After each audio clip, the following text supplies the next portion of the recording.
ત્યારે મને વાત મળી છે કે ત્યાં એવો ભ્રામક પ્રચાર કરે છે કે આ લોકો પોરબંદર રહે છે. અને ભાઈ પોરબંદર ગુજરાતમાં રહ્યું, પાકિસ્તાનમાં નથી. પોરબંદર પાકિસ્તાનમાં આવે છે.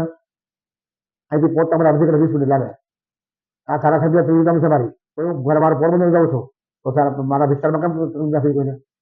100 ગામ છે, 100 ગામમાં ફરું છું, તો પોરબંદર ઉઠી નીકળી જાઉં છું મારા કામમાં.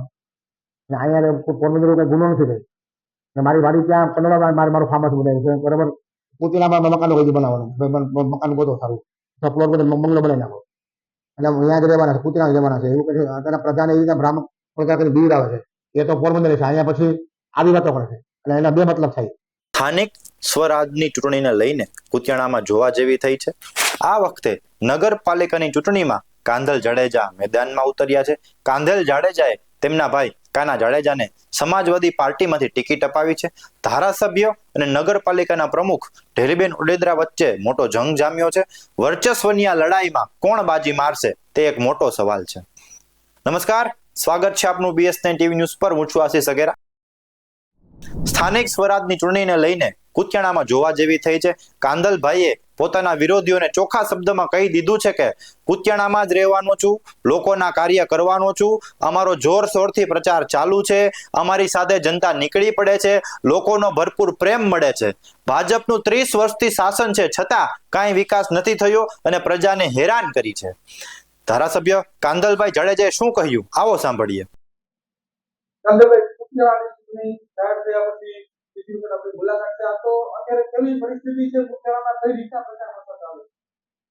અત્યારે ભાઈ કુતિયાણામાં જોરશોરથી અમારો પ્રચાર ચાલુ છે, અને લોકોનો પ્રેમ 7% મળી ગયો છે અમને. બાકી તો અમારે જ્યાં અત્યારે વોર્ડ વાઇઝ છે, ડોર ટુ ડોર પ્રચાર કરે છે ત્યાં. હું તો છેલ્લા 4 દિવસે રાણાઓ છું પાછો, ત્યાંથી બધા હમણાં 2 દિવસ ગ્રુપ ત્યાં છે કુતિયાણા, પછી પાછો હું થવાનો છું, અને લોકોનો ભરપૂર પ્રેમ મળે છે. આજે એ લોકોનો સાથ ને સહકાર મળે છે બધો અમને, અને અમારી સાથે પબ્લિક નીકળી પડે છે વોર્ડમાં.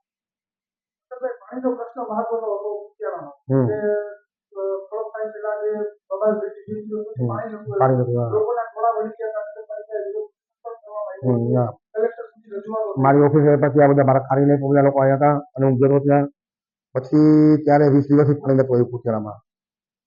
અને એ લોકોની માંગણી એવી હતી કે ભાઈ પાણી નથી આપતા 20 દિવસ 15 દિવસ, બરોબર.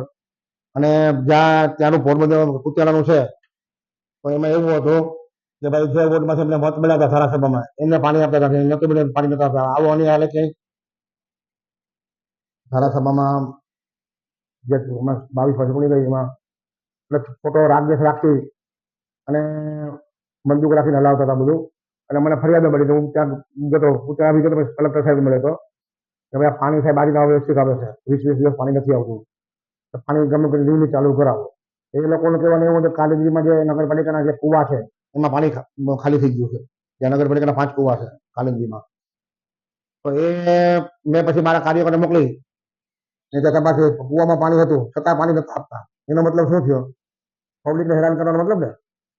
આપણી પાસે પાણી છે, બધી વ્યવસ્થા છે, પછી ત્યાંથી કુવામાંથી મોટરો અને ડટા બધું કાઢી જતા લોકો નગરપાલિકાવાળા. એ મોટરો મારી તમે નખાવી ડટા ઉપરથી મંગાવી બધું ચાલુ કરાવ્યું, પાછું પાણી વિતરણ કરાવ્યું પાછું, અને કલેક્ટર સાહેબ મળી ને ઉપરથી નર્મદા લઈને આવે છે ડાયરેક્ટ. પાણીની સાથે કુતિયાણાની સ્થિતિ એવી છે કે રોડ રસ્તા અને સફાઈ તો કોઈ દિવસ થતી નથી યાર. આખા મેન રોડ ઉપર પેલી માર્કેટ પાસે બધું દુકાનો છે, બધા એ દુકાનો અમારી પાસે આવ્યા હતા બે મહિના પહેલા કે ભાઈ આ અમે દુકાને બેસીએ છીએ ભાઈ, તો 5 મિનિટમાંથી થોડું બેસે ને ભાઈ ત્યાં અમે 2-3 ધૂળ મોઢામાં હોઈ જાય છે, ને માણસની આંખો ખરાબ થાય છે બધાની. એટલે ત્યારે મેં ત્યાં તાત્કાલિક છૂટતા આપી ડિપાર્ટમેન્ટમાં કહ્યું રસ્તાના ટેસ્ટ મારો ને આખો ફોટો મારી દો. એક જ દિવસમાં ઉભા કરે મેં ત્યાં પૂછ્યું તમે કુતિયાણામાં કોઈ નથી.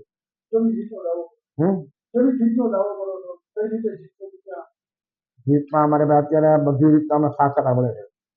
કુતિયાણામાં એક જ વાત છે, પરિવર્તન લાવો, કુતિયાણા બચાવો, આ જ વાત હાલે. 30 વર્ષનું શાસન છે, 30 વર્ષમાં જો કાંઈ કરી ન હોય તો હવે શું કરી દેવાના છે? 24 આપણે 20 આવે, 20-22 સીટ આવશે, બરોબર. અને આ બાકી જે પાણી તમે પૂછો છો ને, પાણીનો ડાયરેક્ટ નર્મદામાંથી કુતિયાણા પાણી નીકળે ઉભા એક જ દિવસમાં. તો એ લોકો કરી નથી શકતા. કોઈ પ્રજાને હેરાન કરી મતલબ શું છે? પ્રજાને હેરાન કરવાનો મતલબ શું છે? આપણે ચૂંટાયા છે તો આપણે કામ કરવાના છે, આપણે પ્રજાના પ્રતિનિધિ છે. તો પ્રતિનિધિનું કામ શું છે? કોઈ પ્રજાને હાલાકી ના પડવી જોઈએ અને તકલીફ ના પડવી જોઈએ. આને તો બધાને હેરાન કરવાનો મતલબ છે. અને આમાં કઈ રાજકારણમાં આવ્યા પછી બધું ભૂલી જવાનું, પરિવારવાદ ને બધું ભૂલી જવાનું હોય છે. આ તો બસ પોતાના પરિવાર છે, બીજું કરવું નથી એને. અત્યારે મને કાલે તો ચકામાં રાખી દઉં, ત્યારે મને વાત મળી છે કે ત્યાં એવો ભ્રામક પ્રચાર કરે છે કે આ લોકો પોરબંદર રહે છે. એટલે ભાઈ પોરબંદર ગુજરાતમાં રહ્યું, પાકિસ્તાનમાં નથી. પોરબંદર પાકિસ્તાનમાં આવે છે. અહીંથી પહોંચતા મને અડધી કલાક 20 મિનિટ લાગે.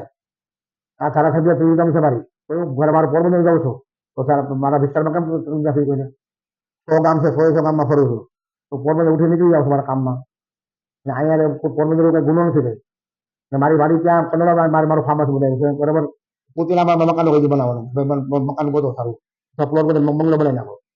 એટલે અહીંયા જ રહેવાના છે, કુતિયાણા રહેવાના છે. એવું કહે અત્યારે પ્રજાને એવી રીતે ભ્રામક પ્રચાર કરી બીવડાવે આવે છે.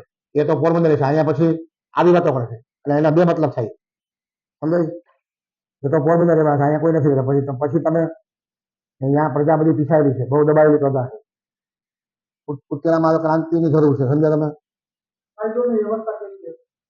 કાયદો વ્યવસ્થા ફર્સ્ટ ક્લાસ. અત્યારે જે કાયદો વ્યવસ્થા જે જળવાયેલી છે ફર્સ્ટ ક્લાસ એકદમ. એની માટે આ ચૂંટણી શાંતિ થાય છે ભાઈ. જે પોલીસ ડિપાર્ટમેન્ટ છે એ પૂરેપૂરું સાથ સહકાર બધાને આપે છે અને એની ફરજ પૂરેપૂરી નિભાવે છે. પોલીસ કડક છે અત્યારે. અમારી એક જ રજૂઆત છે કે અમારું રાખવાનું, એનું પણ રાખો. ખોટું કરીને રોડ પર ઉછવા કરી દો, પાડી દો, બસ આ વાત છે ચોખ્ખી. અમારે ખોટું કરવું નથી, કરવા દેવું નથી. મારે તો કામ કરીને મત લેવાના છે, મારા નામના મત લેવાના છે. મેં કામ કર્યા છે અત્યાર સુધી. આ મારી ફ્રીડમ છે. મારી સામે બીજેપી હતી, આપ હતી, કોંગ્રેસ બધી હતી, બરાબર. એ બધાના મત તમે સરવાળો કરો ને, એ બધાથી મત કોઈ ત્રણ મત કરો તો મારે 10 લીધી કરી દીધી. એટલા મત મને મળ્યા. ભાજપ, કોંગ્રેસ, આપ આ ત્રણ મત તો તમે સરવાળો કરીને સાથે કરો, જોઈન્ટ કરો તો બી જોઈન્ટ કરતા મારા 10,000 મત વધે છે ઉપર. તો એ મને કેવા મત આપ્યા છે પ્રજાએ, ધંધાએ બધાએ. તો આજે એ લોકોનું ઋણ છે મારી પર. એ ઋણ કરવાનો સમય આવી ગયો છે. હું ઉતારીશ, 100% ઉતારવાનો છું. કુતિયાણાને તો હું મને એક મોકો મળી ગયો ને એટલે કુતિયાણા તો જોજો તમે શું કરી દઉં છું. 5 વાર મારી વોચ રહે. પબ્લિકને મારે એમ દેખાડવું છે કે હું કોણ છું, હું કોવી કરું છું. હું જે કહું ને કરીને બતાવું છું. આ જ કરવું છે મારે. ખાલી માત્ર વિકાસ, વિકાસ છે, વિકાસ. નાના માણસો જે પીછાઈ રહ્યા છે એને આઝાદી દેવડાવી છે. અમારો ધ્યેય છે. કાંધલ જાડેજા અને ઢેલીબેન ઓડેદરા વચ્ચેનો આ જંગ આખા ગુજરાતમાં ચર્ચાનો વિષય બન્યો છે. વર્ચસ્વની આ લડાઈમાં કોણ બાજી મારશે તે એક મોટો સવાલ છે. કાંધલ જાડેજાએ ચોખ્ખા શબ્દોમાં કહી દીધું છે કે ભાજપ, કોંગ્રેસ કે આપ ગમે તે હોય, મારી સામે કોઈ નહીં ટકે. મેં બધાને વિધાનસભામાં હરાવી ચૂક્યા છે. હવે નગરપાલિકામાં પણ અમે જીતવાના છીએ. ત્યારે ભાજપના ઢેલીબેન પણ દાવો કરી રહ્યા છે કે કુતિયાણામાં ભાજપની જીત પાકી છે. તો હવે કુતિયાણામાં કોનું શાસન આવશે તે જોવું રહ્યું.